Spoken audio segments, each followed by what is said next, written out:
자, 이번 시간에는 물리 기반 렌더링에 대해서 조금 자세히 다뤄보고자 합니다. 그래서 실제로 여러분들 대다수의 분들이 컴퓨터 그래픽스 포트폴리오 또는 작업물들을 뭐 인터넷 강의나 또는 AI를 이용해서 만들어 오시는데 실제 이 내용들을 자세히 이해하지 못하고 결과물들만 만들어서 면접장에서 낭패를 보는 경우가 굉장히 많은 걸로 알고 있습니다. 그래서 이 부분들을 조금 이론적으로 좀 채워주기 위해서 이 강의를 조금 준비를 했고요. 단계적으로 조금 밟아 나가면서 그 영상을 찍어 올리도록 하겠습니다. 그래서 뭐 취업 준비하시는 프로그래머 분들이나 또는 엔진 프로그래머, 그래픽스 프로그래머 또는 내가 이제 아트를 전공하고 있지만 해당 내용에 대해서 이해를 조금 자세히 하고 싶다 라고 했을 때 필요한 아주 좋은 강의가 될 것 같습니다. 그래서 수학적인 거는 사실은 알면 좋지만 몰라도 우리가 채워나가면서 진행을 할 거기 때문에 크게 걱정하지 않으셔도 됩니다. 그래서 첫 번째 일단 단원에서는 우리가 빛에 대해서 얘기를 조금 해볼 거예요. 그래서 우리가 얘기하는 이제 빛이란 무엇이냐면 실제 이제 광자 또는 물리적으로 오는 뭐 입자, 포톤 뭐 이런 식으로 이제 표현을 많이 하죠. 그래서 3D 작업 쪽에서 이제 PBR이라는 용어를 굉장히 많이 접합니다. 그래서 PBR 텍스처, 뭐 PBR 쉐이더 또는 PBR 물리 기반 렌더링 이런 단어들을 우리가 많이 접하고 있죠. 그래서 요 이론의 핵심적인 내용은 뭐냐? 현실 세계에서 물체를 보고 빛을 인지하는 방식을 최대한 비슷하게 컴퓨터 그래픽으로 구현하는 기술입니다. 그래서 컴퓨터가 실제 물리 현상을 완벽하게 재현을 하는 것은 불가능에 가깝습니다. 그래서 우리는 조금 더 근사치나 비슷하게끔 보이게끔 하는 데 집중을 해서 렌더링을 하는 방식이 물리 기반 렌더링입니다. 그래서 PBR을 공부를 하다 보면 대표적으로 우리가 이제 자주 만나게 되는 용어들이 있습니다. 그래서 저녁 조명이라는 게 있죠. 글로벌 일루미네이션, 그리고 에너지 보존 법칙, 에너지 컨서베이션, 그리고 우리 반사도를 얘기하죠. 리프렉트 또는 뭐 리프렉티. 그래서 디퓨즈 스페큘러 요 두 가지의 반사가 있습니다. 남반사와 정반사죠. 그리고 물리 기반 렌더링은 조금 더 사실적으로 그 물체를 표현을 하기 때문에 우리가 일반적으로 게임에서 사용되는 노말이라고 하는 요 물체가 이렇게 있을 때 각각의 수직이 되는 법선을 얘기하죠. 요것들을 조금 더 자세하게 미세면으로 관리를 한다고 보시면 됩니다. 그래서 노말이 제각각 요렇게 막 불규칙적으로 있는 걸 볼 수가 있어요.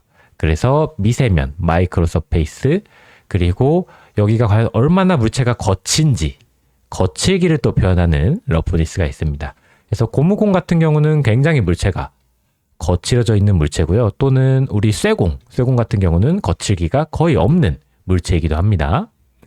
그리고 우리가 물체 보는 각도에 따라서 물체의 반사도가 실제로 달라집니다. 그래서 프레넬 법칙이 있죠. 그리고 이제 물체가 얼마나 반사를 잘 표현할 수 있냐, 반짝반짝거리냐, 금속성을 표현을 하기도 합니다. 그래서 요 핵심적인 내용을 가지고 각각 빛이 무엇인지에 대해서 조금 설명을 해 나가면서 물리 기반 렌더링을 알아보도록 하겠습니다. 그래서 그 전에 우리는 빛이 무엇인지를 조금 알아봐야 됩니다. 그래서 빛이란 무엇인가 우리가 조금 보자고 하면은 빛은요, 사실 명확하게 답변하기가 굉장히 어렵습니다.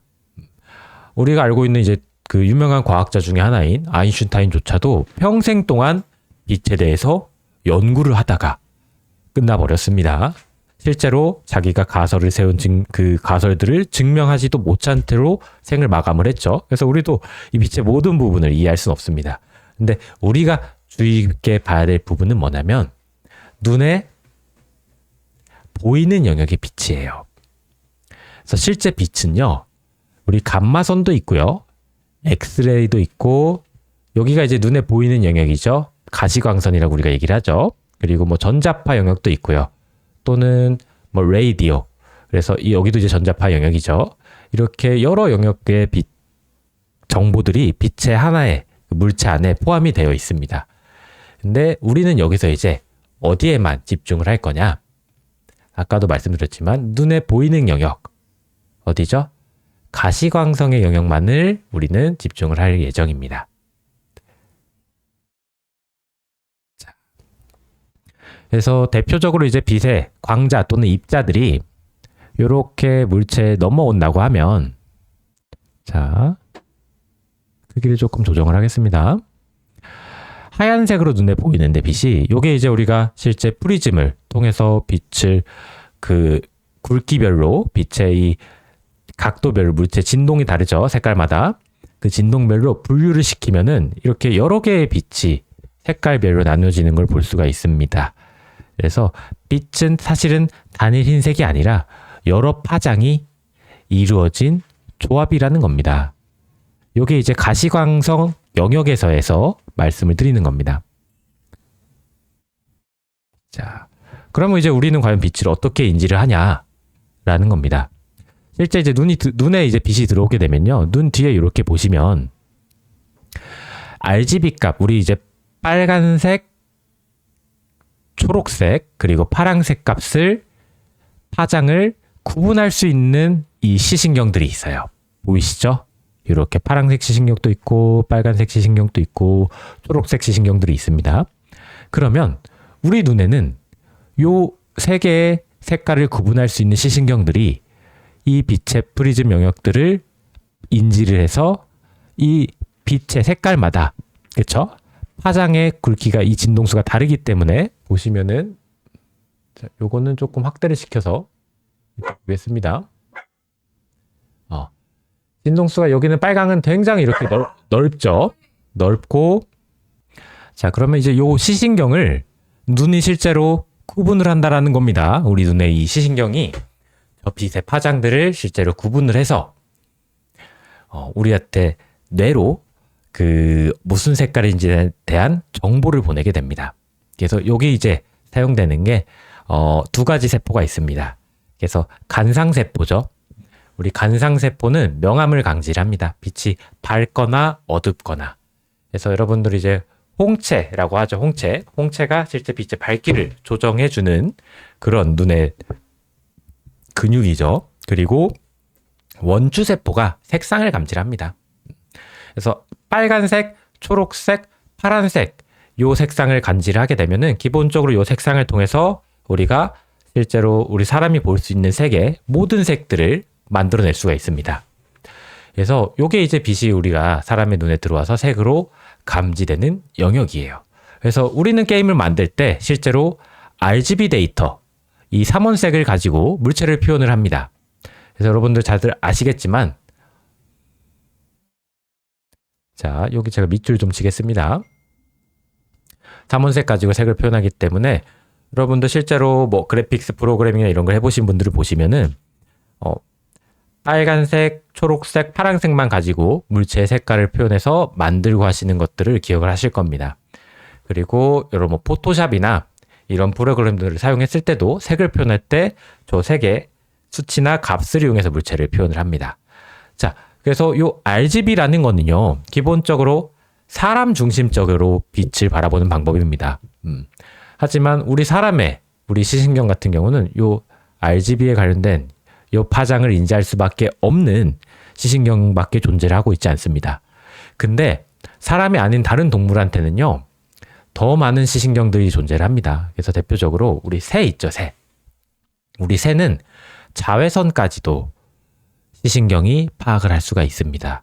그래서 우리 그 새 관점으로 물체를 보면은 요 새 이미지가 사람의 눈에서는 우리가 RGB밖에 보지 못하기 때문에, 가시광선 RGB 영역밖에 보지 못하기 때문에 요 새 파장, 요런 색으로 보이지만 실제 새가 보는 새 색깔은요, 자외선 영역까지도 볼 수가 있기 때문에 이렇게 좀 더 알록달록하게 볼 수 있는 겁니다. 그럼 여기서 우리가 조금 철학적으로 접근을 해보자면, 빛이라는 게, 눈에 보이는 색이라는 게 우리는 진실이라고 믿고 있지만 어떻게 보면은 사람만이 보는 그런 세상을 얘기하는 것 뿐이겠죠. 그래서 실제 눈에 보이는 게 다르다라는 겁니다, 동물마다. 그래서 대표적인 이제 사진들을 좀 몇 개 찾아왔습니다. 그래서 여기 오리를 보시면은 여기 이제 우리가 보는 세상이고요. 새가 보는 세상의 색은 다르다는 겁니다. 그리고 해바라기 씨 꽃도 우리가 봤을 때는 민들레죠. 우리가 봤을 때는 굉장히 그냥 단편적인 색이죠. 근데 UV, 자외선 영역까지 확장을 시키면 이 끝에 있는 색깔들이 어때요? 완전 다른 색깔의 꽃이에요. 그래서 우리 사람의 눈은 이렇게 색을 판단을 합니다. 자, 그래서 정리를 조금 해보자면 PBR은 물리 기반의 렌더링의 약자입니다. 그래서 실제 물리 기반적으로 빛이 상호작용하는 것을 우리가 근사값 또는 수학 공식으로 표현을 해서 물체를 최대한 유사하게 구현하는 그래픽 기술입니다. 그리고 빛은 기본적으로 전자기파 또는 광자, 그런 전자기파의 한 형태인데 우리 눈은 그 중에서 가시광선만 볼 수 있다는 겁니다. 그래서 엑스레이 같은 게 이제 대표적으로 우리가 보지 못하는 빛의 영역이죠. 그래서 엑스레이 광선을 쏴버리면 사람의 피부는 엑스레이 광선 영향을 안 받고 지나가 버리기 때문에 그 내부의 뼈만 보이게 되는 영역이죠. 그리고 빛은 단색이 아니라 프리즘으로 우리가 확인해 봤듯이 여러 파장이 조합돼서 하나의 색으로 보인다는 겁니다. 그리고 우리 망막은 원추세포가 있어서 이 원추세포가 실제 RGB 값을 판단할 수 있는 그런 시신경들이 존재해서 우리가 이 세 가지 색을 통해서 물체를 바라볼 수 있게 인식한다는 거예요. 컴퓨터 그래픽에서는 이 RGB를 사용하는 것을 우리 눈이 보는 세상의 방식에 따른 거죠. 그래서 실질적으로는 스펙트럼 렌더링이라고 해서 사람의 눈의 방식이 아니라 다른 자외선 또는 동물들의 눈의 방식으로 물체를 그리는 그런 렌더링 기법도 존재가 합니다. 하지만 우리가 다루는 BBR은 실질적으로 가시광선의 영역, 사람의 눈에서만 다루는 영역을 보는 방식을 따르는 겁니다. 그래서 오늘은 이렇게 PBR의 핵심 요소와 빛에 대한 간단한 좀 설명을 했고요. 그리고 RGB 값을 사용하는 이유에 대해서 조금 설명을 해봤습니다. 그래서 다음 시간에는 이제 실제 빛의 특성이나 이런 것들을 다뤄보도록 하겠습니다. 그래서 물리 기반 렌더링은 아마도 적게는 10강에서 최대 12강 정도 이론 위주로 조금 설명을 나갈 겁니다. 왜냐면은 이미 유명하신 그 인터넷 강의 홍정모 선생님의 그래픽스나 이런 걸 보시면은 소스 코드나 이런 거는 쉽게 구하실 수가 있을 거라고 생각을 합니다. 그래서 우리는 이 설명적인 부분, 비전공자 또는 내가 이런 지식이 전혀 없다는 가정하에 조금 이해하기 쉽게 단계적으로 설명을 나가보도록 할 겁니다. 시청해주셔서 감사합니다.